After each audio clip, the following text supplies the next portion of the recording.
আমিরাবাসী আর তো আমিরাবাসী। আমি জিজ্ঞেস করি ভাই আমি আমিরাবাস কিভাবে? আপনি আমার দেয় দিলেন সুরস্তাদ এই উত্তর মির্জা আমি আর্থার থেকে গেছি নাউরি বাসা ইয়ে কই ভাই আমিরাবাদ যাবো কি কারণ ভাই আপনি আবার এই জামনাইছেন আপনি হে মিয়ে যান আবার আইসেন হেই সুরস্তা অনেকবার আমিরাবাদ যাবো কিভাবে এবারে সিনে কারণ এই যে আপনার নাকের সামনে আমিরাবাস আগের হাই কোনো সিনে নাই হ্যাঁ সুরস্তা তো একটা সারগা বরাবর আমরা আর্থাতে নাউরি আচ্ছা আর গেছ গেল ভাই কি আমিরাবাদ আমি রাস্তার ফিরে আসছি এটা নাম নাউরি ভাই আমার এক লোকে বললো বড় হয়ে যেতে আমি তো বড় হয়ে আসলো তারা হেরাও যাই নাই ভাই ওই লোকটা সরস না ওই লোকের রাস্তা চিনে না ভাই ওই জন্য সে গুন্ডা গেল নাম দেওয়া সুরস্তা একটা দেয় সে জারগা বরাবর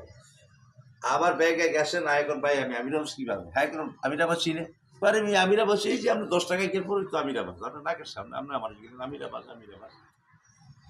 তাই গুরু বলছেন হ্যাঁ শ্রী গুরু চৈতন্য বিবেকে তোমায় করাবেছে অনেক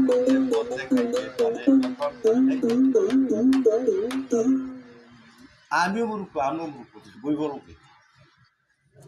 এটি অন্ধ সারার ঘর সব আমিও মূর্খ বেগুন আমরা মূর্খ করতে পারি না এইটা পড়বো কি কত মামু তাহলে আমরা সবাই অন্ধ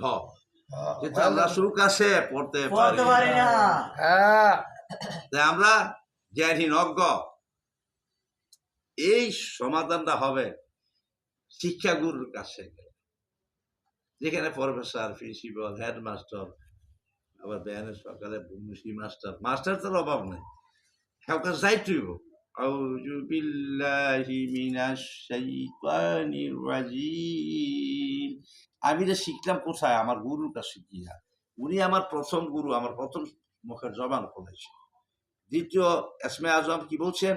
বিসমিল্লাহির রহমানির রহিম ওনা আমি কই কি বিসমিল্লাহির রহমানির রহিম খাইলাম দুইটা বার